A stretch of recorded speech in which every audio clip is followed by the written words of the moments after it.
अच्छा गुरुदेव, एक सवाल है आपसे हमारा।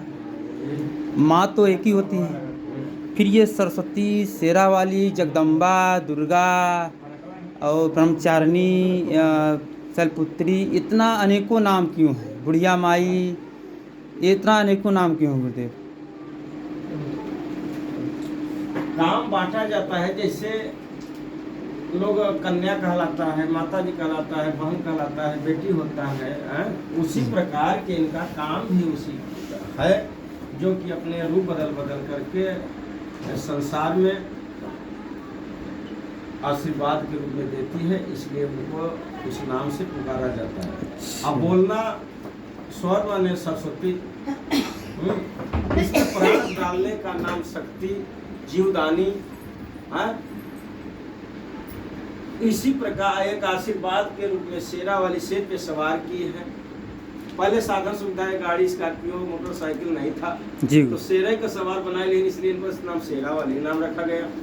दुर्गा नाम क्यों पड़ा? दुर्गा नाम इसलिए पड़ा, इनका एक दुर्गमा असुर था, उसको मारने के बाद, उसके वध करने के बाद उनके नाम में जोड़ दिया अपना नाम, दुर्गा नाम रख दिया। और फिर फूल पर वास करने लगी तो फूलमती नाम हो गया। वन सती देवी कहा जाता है इनको। वन में, रन में आओ, वन में कहा गया है, जहाँ रहो इनका नाम का जाप करते रहो। है तो वन में आप जा करके देखो कि हम आप लोग पेड़ लगाते हैं, सींचते सींचते सूख जाता है, रुने बांधते भी उसको डार पाट टूट जाता है, बाकी वहाँ कौन रक्षा करता है? इन्हीं ने करती है।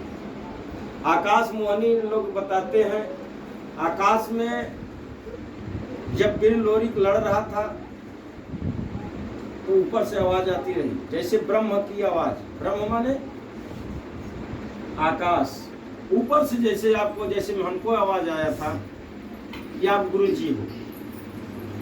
जैसे 11 साल की अवस्था में हमारे यहाँ घर आई थी, बाकी बताई है हमको 43 साल की अवस्था में ब्रह्म की आवाज आई कि आपके घर मैंने पहले आ चुकी थी 32 साल। उस समय गुरुजी विश्वास नहीं हुआ?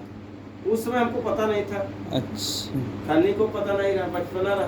तो कैसे मालूम चला कि माता जब आवाज आई है तब न पता चला। हमने अपनी आंखों से देखा था कि बूढ़ी के रूप में आकर के पागल के भेष में आई थी, हमने साख से देखा था।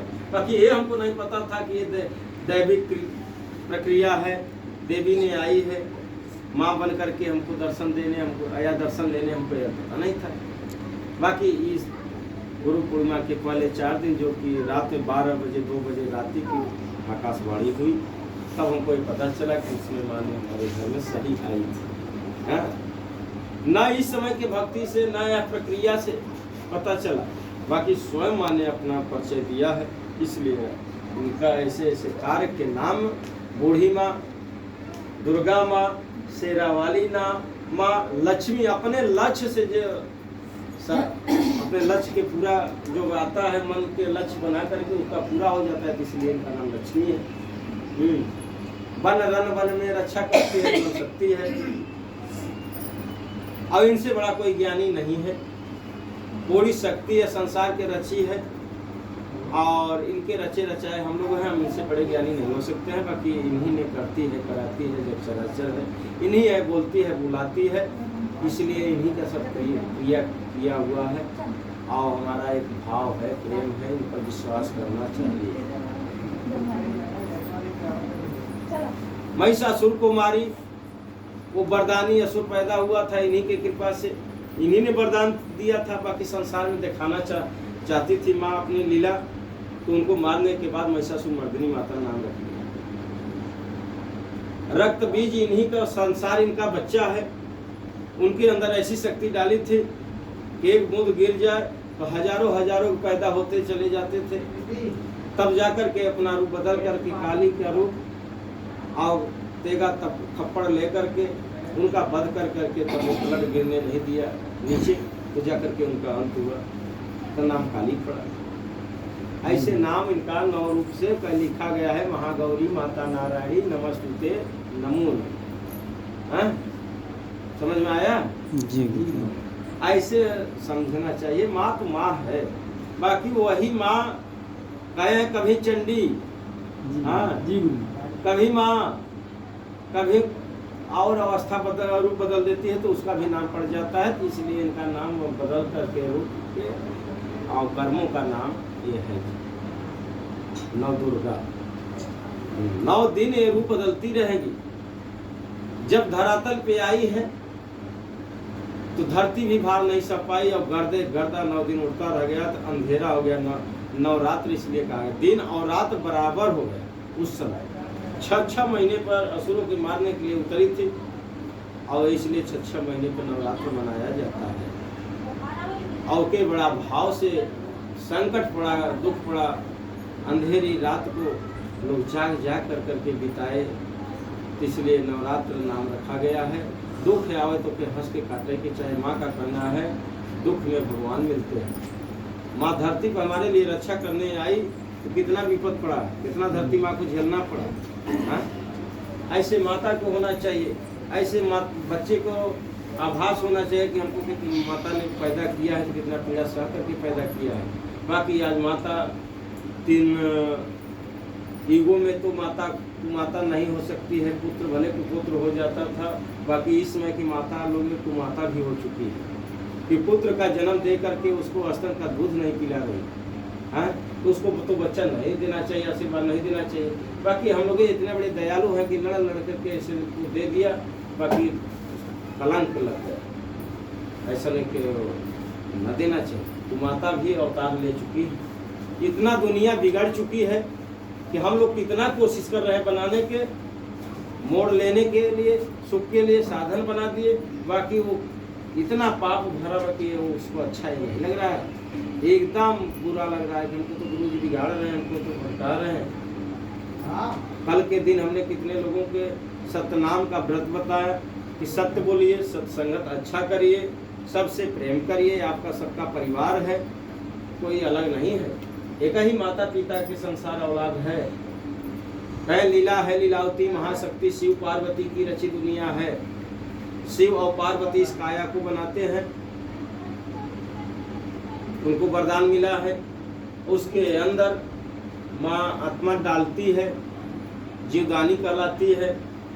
और विष्णु जो है वो संसार के हर जीवों के पालन पोषण करते हैं।